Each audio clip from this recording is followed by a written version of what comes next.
Deus o Pai, Deus o Filho e Deus o Espírito Santo na Bíblia, o único Deus. Deus é conhecido como Deus da aliança. Havia uma aliança entre Deus o Pai, Deus o Filho e Deus o Espírito Santo.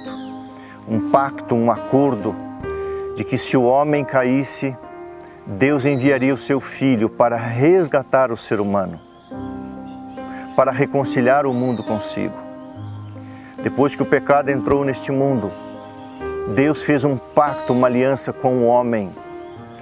E no que dependeu de Deus até hoje, todas as suas promessas se cumpriram. Muitas de suas promessas são incondicionais e todas elas Deus cumpriu. Algumas são condicionais à resposta humana, à responsabilidade do homem. Então Deus não pôde cumprir. Deus prometeu que Jesus viria a este mundo e Ele veio.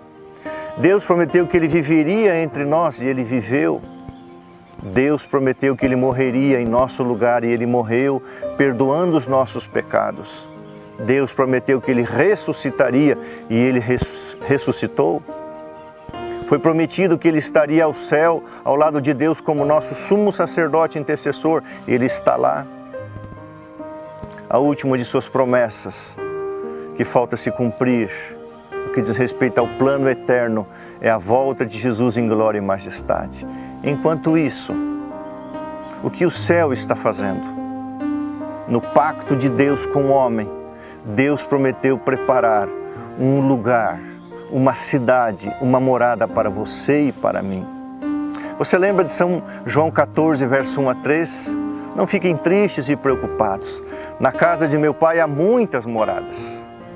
A morada de Deus, dos anjos, mas não havia uma morada para o homem. E Jesus disse: eu vou fazer morada para vocês, vou preparar-vos um lugar. E aqui, em Hebreus capítulo 11, do verso 13 até o verso 16, falando dos filhos da fé, nesse contexto um pouquinho mais do peregrino Abraão e a sua família, está escrito: todos estes morreram na fé, na esperança, na aliança, na promessa, sem ter obtido essas promessas. Vendo-as, porém, de longe e saudando-as e confessando que eram estrangeiros e peregrinos sobre a terra. Porque os que falam dessa maneira estão procurando uma pátria.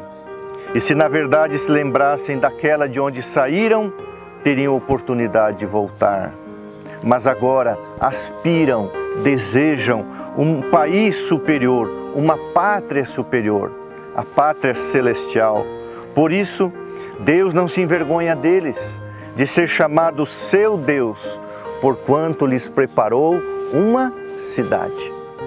Você já pensou alguma vez por que a cidade celestial se chama Nova Jerusalém?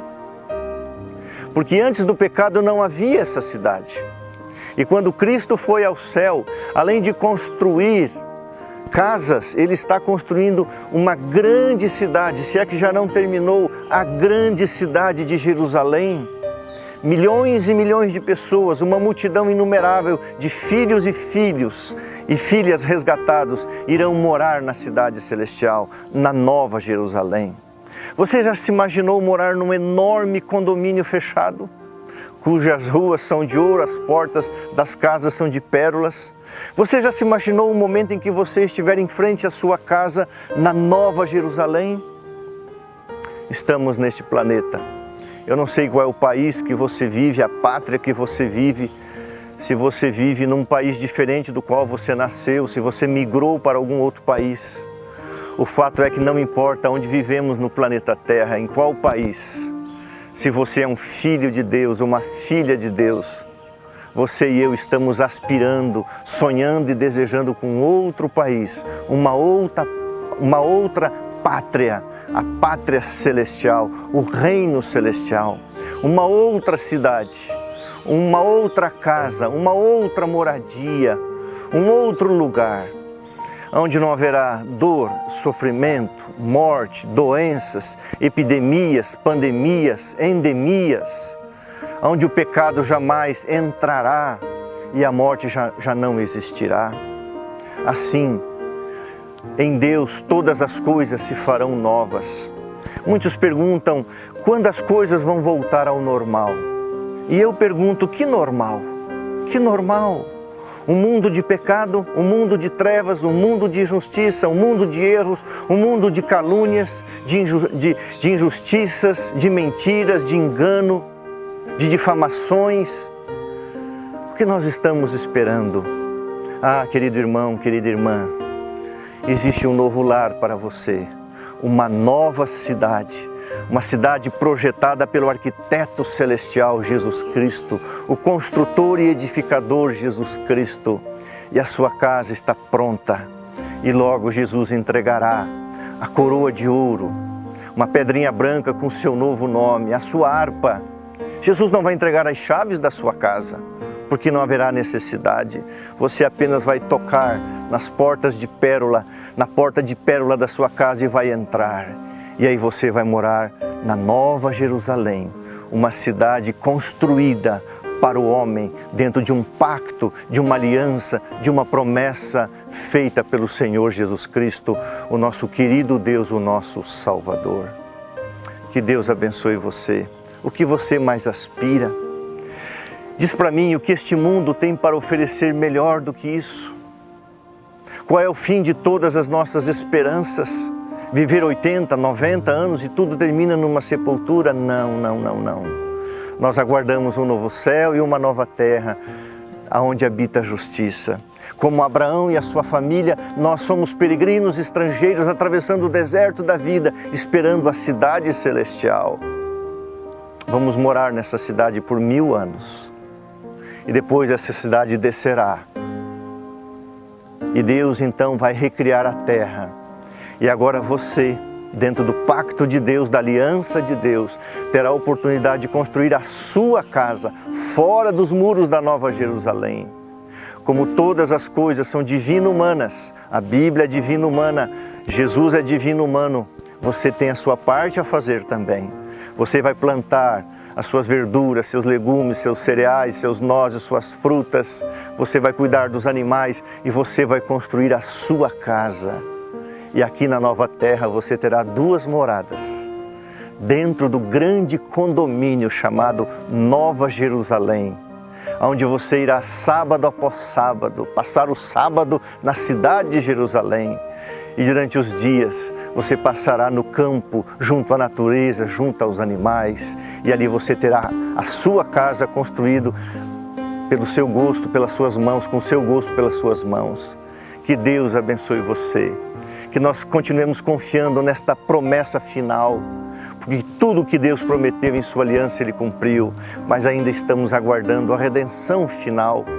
Todos os heróis de Hebreus 11 morreram sem ter alcançado essa promessa. Mas logo Jesus voltará e junto com eles nos uniremos e subiremos daqui para a pátria celestial. Deus o Pai nunca entrou neste mundo após a entrada do pecado, mas Deus o Pai virá com seu Filho em glória e majestade todos os anjos. Os anjos serão os instrumentos de Deus para o arrebatamento desta terra para as nuvens e da nuvem para a viagem até a entrada do céu. Ali na entrada do céu iremos para um lugar denominado como se fosse um mar de vidro. Depois de um momento de grande adoração, vamos conhecer o Jardim do Éden. Adão será o primeiro a entrar no Jardim do Éden que está no céu, ele e a sua família. Depois nós conheceremos o Jardim do Éden, conheceremos a árvore da vida e vamos comer do fruto da árvore da vida. E depois então Deus nos levará para a nossa cidade, a Nova Jerusalém. E Deus entregará para você a sua casa. Imagine-se em frente à sua casa, como será? Você não tem a mínima ideia. O que jamais você ouviu, jamais você teve a capacidade de imaginar, é o que o Deus de amor preparou para você. Assim que nós façamos a nossa parte. Eu gosto de falar, o céu é um lugar preparado para pessoas preparadas. Que Deus abençoe você. Que logo possamos subir e estar juntos com Jesus para sempre, eternamente. E possamos mudar deste planeta caído para o planeta eterno, o terceiro céu, por 1000 anos, e depois voltar para cá, mas onde tudo será novo, de verdade, porque as coisas não voltarão ao normal. O normal para Deus é uma vida onde o pecado não existe. E só haverá um verdadeiro novo começo quando Jesus voltar em glória e majestade. E Ele vai cumprir esta promessa, porque Ele é fiel. Que Deus te abençoe, façamos a nossa parte, estejamos prontos, porque em breve Jesus voltará. Um grande abraço, com fé, esperança e eterna salvação.